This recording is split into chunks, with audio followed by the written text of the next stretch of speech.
Welcome back to Teachable Moments with April. This is Meditation Monday. The use of literature for meditation has been part of the tradition of scriptural religions for many centuries. In the Christian world, reading biblical verses daily is the practice of untold thousands of worshipers. In some cases, this is meditation as defined in this book. It focuses and expands the mind.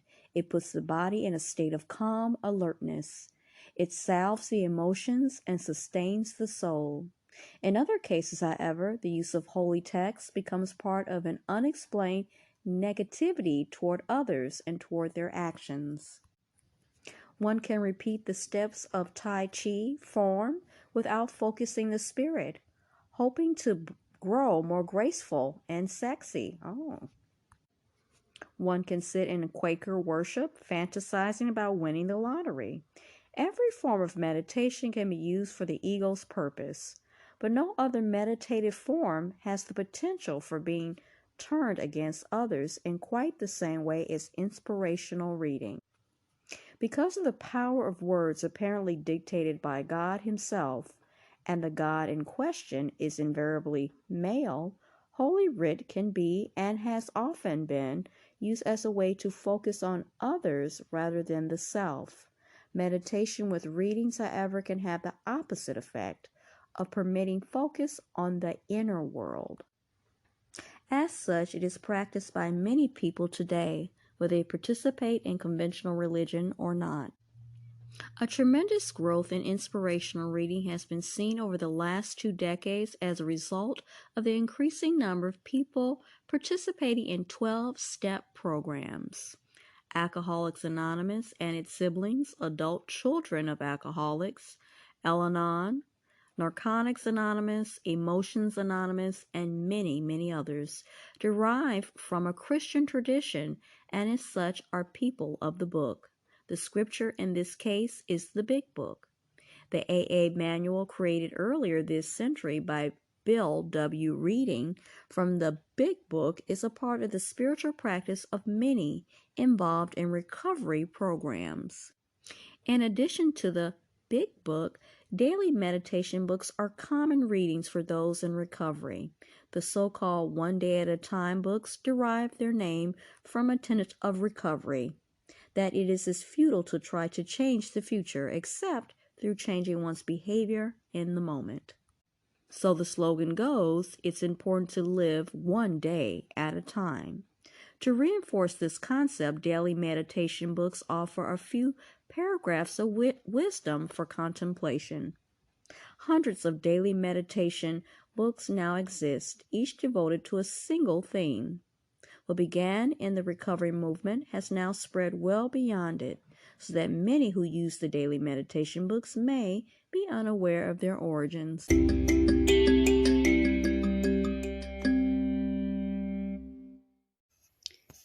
If you haven't heard about Anchor, it's the easiest way to make a podcast. Let me explain. It's free. There's creation tools that allow you to record and edit your podcast right from your phone or computer. Anchor will distribute your podcast for you so it can be heard on Spotify, Apple Podcasts, and many, many more. You can make money from your podcast with no minimum listenership.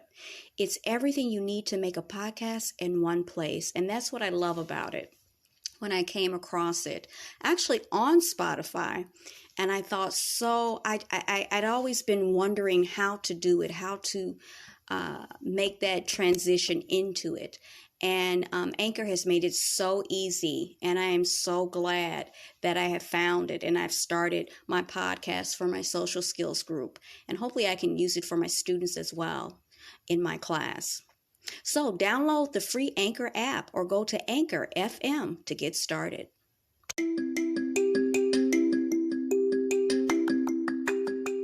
How to begin.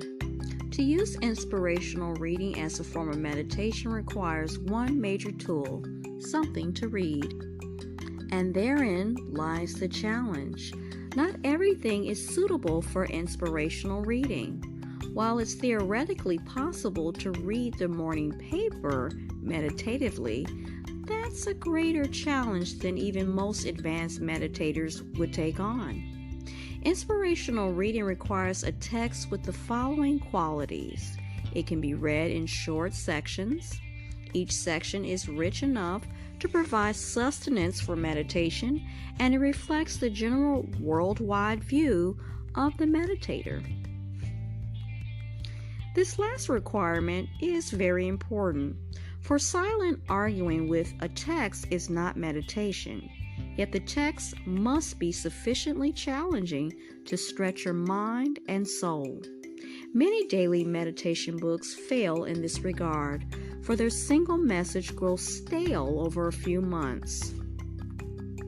When considering purchasing one of those books, read through one of the later months of the year before you approach the checkout counter. If the author's inspiration has worn thin, October or November will quickly reveal that. Once you have selected a text or two, determine when and where you will use them. Most people who use inspirational reading as part or the whole of their meditative program have found it useful to ritualize their reading. Once you have become familiar with this kind of meditation, it is quite possible to use it at different times and places, on the bus, on a plane, while waiting in the dentist's office. But at first, setting up a specific time and place for reading reinforces its meditative aspects. A comfortable and quiet chair with good lighting and a place nearby to store your reading materials is all that you need. You'll also need an uninterrupted span of 10 to 20 minutes to select a time of day when you are not likely to be interrupted.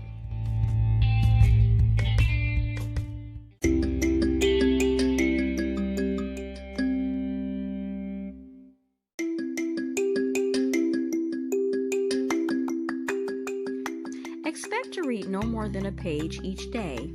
Take a few moments to compose and focus your thoughts. It can help to close your eyes at this point. Then locate the reading for the day and read it slowly. Try to read with an open mind and heart, not arguing with or criticizing the words, but seeking their deepest meaning. Then after reading, reflect briefly on what the passage means to your life. Let images rise like dreams, if they will. Experience without judging any emotional reaction you have to the text. Then reread the text to see if your reactions change in any way. Consider the meaning a second time before concluding the meditation. A morning reading on humility, for instance, can come back vividly when there's difficulty with a mistake at work. The mind can find examples in daily life of that day's reading. These experiences can be quite vivid and memorable, but the purpose of inspirational readings is not to seek foreknowledge of the future, but to deepen life in the present. Review tips. Select a text or texts to read. Besides scripture, there are any number of inspirational readings you may choose. Select something that is deep and rich and that readily breaks down into small, appropriately one-page sections. Determine when and where you will read. Take 10 to 20 minutes for an uninterrupted meditation. Because meditative reading looks a lot like ordinary reading, it is important to let others know that you should not be disturbed. Ignore the phone and the cat too. Read your text once with an open heart and mind. Reflect upon it. Apply it to your life. Consider its deepest significance. Then read it again.